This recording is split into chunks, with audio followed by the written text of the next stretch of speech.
In today's video, I want to talk about scaling 101, right?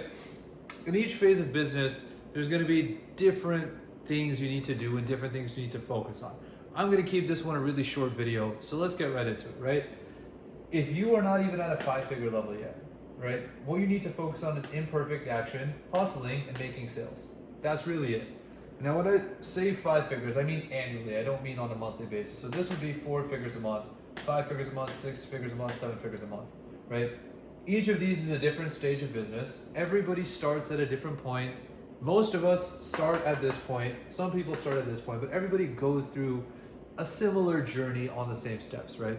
So if you're a beginner at business, what you need to focus on more than anything else is making sales, because if you don't have cash flow, you don't have a business, you have a hobby, right? So over everything, you need to focus on making sales. Because if you're selling high ticket, one sale a month is literally already 5 figures. You just need to make one sale a month.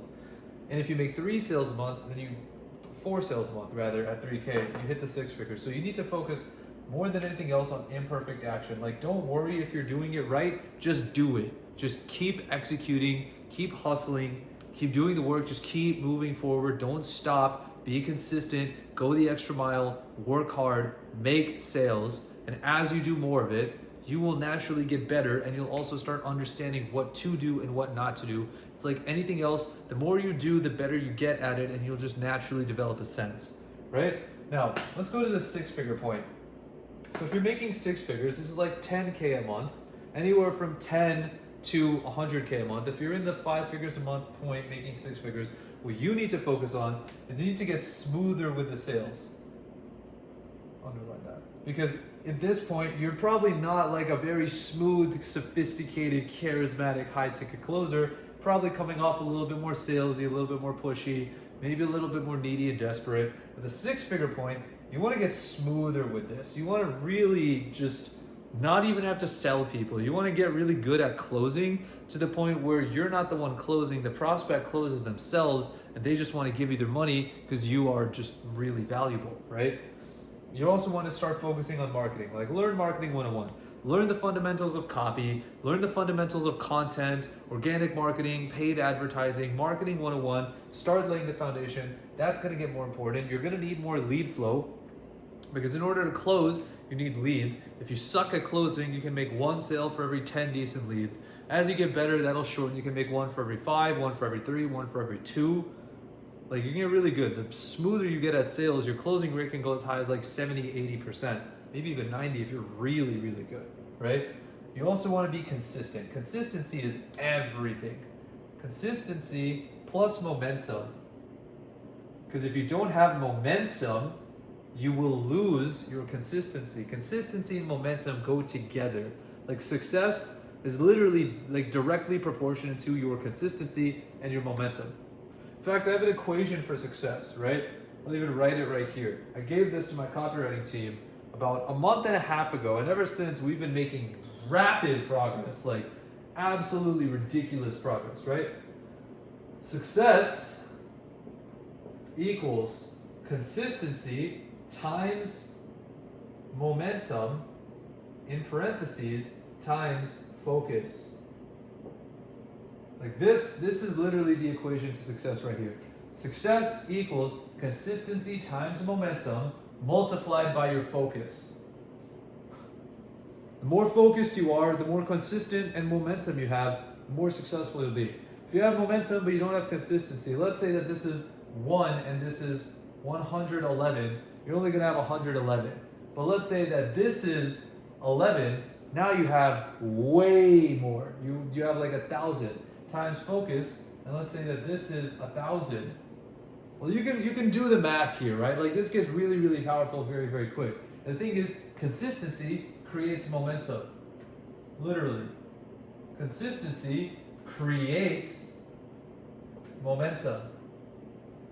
So you can literally increase the value of this parentheses just by being more consistent. Because the more consistent you are, the more momentum you'll naturally create. And the thing is, momentum compounds on itself. So if this is 11 today, tomorrow it'll be 22. And then it'll be 44. And then it'll be 88. And then all of a sudden, like, this gets really, really, like, big, right? This can basically become infinity. It's like the longer you're consistent. Times focus, like you can become ultra successful, right? So at a six-figure level, consistency and momentum and focus are very, very important. Here, something called deep work also becomes very, very important. You don't just want to like work sporadically every time you feel motivated. Like motivation is honestly overrated. You just need to be disciplined and do things even if you don't feel like doing them. This looks like a balloon. I'm just gonna turn this to a P real quick. There we go. But like, if you feel unmotivated, but you end up just doing the thing anyway because you're disciplined, 10, 15, 20 minutes into it, you're gonna hit flow state because you're in deep work and you'll feel motivated anyway and you create the motivation. Also, you wanna focus on micro branding. Like, start developing a brand, right? Like right now, I'm at the six-figure level. I mean, I'm scaling rapidly to the seven-figure level, like very, very fast. Fully expect to hit 8 figures next year. I'm focusing on my micro brand. My micro brand is more like copywriter / business consultant helping you scale your business. As I start really branding though, I'm gonna brand myself as the king of scaling. So I'm already kind of thinking of that as I micro brand myself. Well, if I want to be the king of scaling, what can I do to actually make that true? Not only am I a business consultant, not only am I a copywriter, but I also help you scale your business with copywriting, and I do everything for you. So instead of just showing you how to scale your business, I scale your entire business for you, and I scale you so far and so high that I actually can basically do this with hundreds of businesses, and now I've created a bunch of 8-figure millionaires, and all of a sudden I'm the king of scaling because I scale businesses for fun, and that's now my brand, right? I start thinking of this in my micro branding, and as I start creating more content, everything I do is geared towards copywriter / business coach / future king of scaling. You want to start thinking about how you're going to brand yourself and like micro brand yourself at the 6-figure level so that the groundwork for your brand has already been laid, and it's not just like abruptly out of nowhere, I'm the king of scaling, but I'm like planting seeds so that when I'm the king of scaling, people can look back at my track record and see, oh, he was a business consultant and a copywriter, and he's like scaling people's businesses, and over time he got really, really good, and now it makes sense why he says he's the king of scaling and he has 100 millionaire clients, right? You want to plant the seeds for your brand before you brand yourself with a micro brand. That's why it's like learn marketing 101, get smoother with the sales, become a high ticket closer and not a salesperson, start micro branding yourself. Now at a 7-figure level, which means you're making 100K a month or more, anywhere from 100K to 1 million or 999K a month, right? 7 figures. So this is the point where you want to start building teams, because even at the 6-figure point, you can make it as a solopreneur. I mean, once you start making enough cash flow, honestly, you should just start hiring people or finding agencies to work with, or start finding ways to find freelancers, delegate the workload. You do not need to do everything yourself, nor should you, right? 10 heads are better than one, especially if they all think the same way. Just have way more brain power.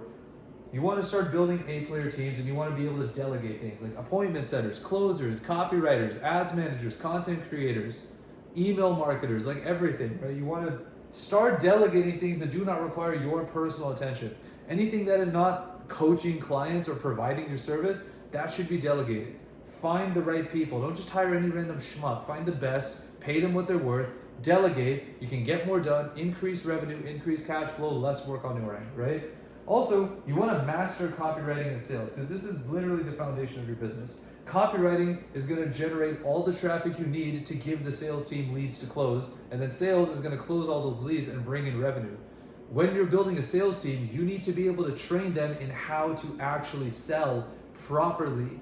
And when I say sell properly, I mean close effortlessly without trying to sell people, because people just sell themselves to you because your product is that good and everybody wants to work with you. That's how you actually close people. You just have the best product on the market. And if you don't have the best product on the market, find a way to make it seem like the best product on the market as you actually make it the best product on the market. Because if your product sucks, you're not going to sell that much. And if you're working on it, learn how to sell better so that it can seem like the best product on the market as you improve it. Then you can improve it while selling the final finished version, right? You also want to learn about ads and funnels, because if you're doing everything organically, organic is not scalable. I don't care what business coach says what, I don't care who says what, I don't care how much money you pay to learn organic marketing. You cannot build a $1 billion empire with just organic marketing. You can't. It has its role, but it is not the only thing, and it's not scalable unless you hire a bunch of appointment setters and pay them all money to set appointments for you, and you hire a content creator to create all your content. Unless you like hire a bunch of people, organic is not scalable. You can literally build a 7-figure business all by yourself if you master ads, funnels, copywriting, and sales. Literally. It's not easy, but you can do it. Now, I'm not saying don't ever do organic, but if you want to scale, if you're at a 7-figure level and you're scaling, learn how to use paid traffic, because you can get so many more leads and you can convert them so much faster for so much less efforts, and learn how to close them and learn how to build a proper funnel. Master copywriting so ads and funnels are easy, master sales so closing them is easy, and then on the back end to nurture the leads that come in, then you can use organic and create content that fits with your brand so that people know who you are. And your ads and your funnels are more profitable. You generate traffic with ads, nurture them with funnels, or warm them up with funnels, nurture them with organic, close them, easy. You'll start generating more people, you'll have more follow-ups that actually convert, and quickly you'll get to the 8-figure level. Now, if you're at the 8-figure level, which means you make $1 million a month or more, what you want to do is you want to focus on premium quality service. You actually legitimately want to have the best product on the market. Like, it's not even fair. Like, if you look at Agora Financial, they are the best copywriting company around right now. The only one that even comes close to competing is Golden Hippo, and they both make about $1 billion a year in revenue just with copywriting. Crazy, right? Like, you want to be the Microsoft, you want to be the Apple, you want to be the Amazon. You don't just want to be like whatever company is trying to copy Uber. Like, don't do that. You want to legitimately be the best on the market, to the point where even the best competition is so far behind you, it's not even a fair comparison. Premium quality service, that's the only way you're going to go from 8 figures to 9 figures and make 10 million a month instead of 10 million a year, right? You also want to have happy clients. As many happy clients as you possibly can. You want to be featured in Forbes, magazine articles, all the news related media where all of your clients are just ultra happy. Oh, this guy has 1,500 millionaire clients versus 15. As many happy clients as you possibly can. Everyone should be a raving fan. Everyone should leave a 5-star review. Every single person should be more than happy to enroll in your upsell program because they're so happy with the results they got on the front end, right? You want to have a loyal, indoctrinated audience. Like, if you look at Alex Hormozi's YouTube channel, I have nothing to sell you, but everybody wants to buy his stuff. He literally has nothing to sell people, and everyone wants to buy his stuff. If he did have something to sell people, everyone would buy it because he has a loyal, indoctrinated audience, right?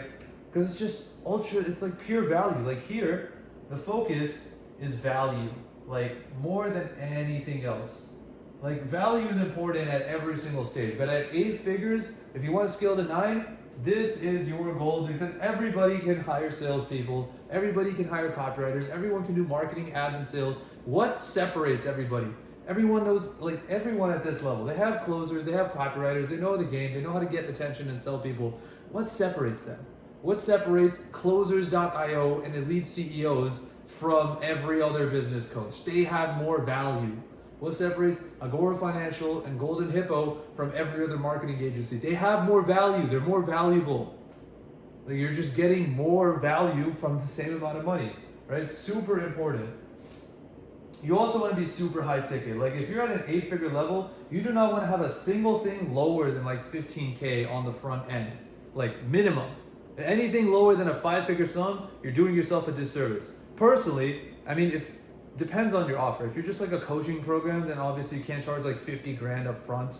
If you're like a done for you service, you shouldn't charge anything less than 30 grand up front. I would honestly recommend more, because you want to be super high ticket. You want to have the brand, you want to have the happy clients, all of the social proof needed. I have 2,000 happy clients, 1,300 of them are millionaires, 4.98 reviews, 5 stars on Trustpilot. Like, ridiculous. Everybody's happy. I'm the king. Like, all you want.